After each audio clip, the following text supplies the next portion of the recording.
Game 10 of the 2014 FIDE World Championship had a lot more buzz about it than the previous two rounds. First of all, there's now a robotics competition taking place in the same building, featuring competitors from all over the world. Much more media were present, on hand to see if the challenger, Viswanathan Anand, was able to take advantage of one of his last two remaining turns with the white pieces. The players repeated the Grunfeld defense from round 1. This time, however, Anand shows 5 Queen b3, the so-called Russian variation, and one of his favorite weapons against the Grunfeld.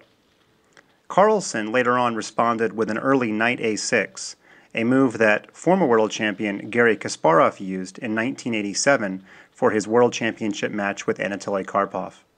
Asked later at the press conference whether or not Kasparov had worked on this variation when he trained with Carlsen in 2009 and 2010, Carlsen demurred, only saying that yes, they had worked on the Grunfeld, but he would not elaborate on the specific variation. The champion now has 2 turns to try to close out the match and successfully defend his title from last year. Carlsen was under much more duress than in round 8, where a symmetrical pawn structure caused him no problems.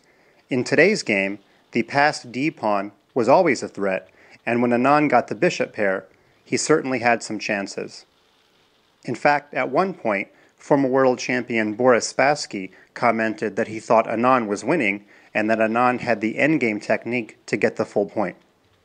The champion was able to hold the draw and thus protect his 1-point lead with 2 games to play. The match now slows down even more with a rest day following round 10, and in round 11, should Magnus not win, there will be another rest day followed by round 12. If the match ends tied, yet another rest day before a tiebreaker.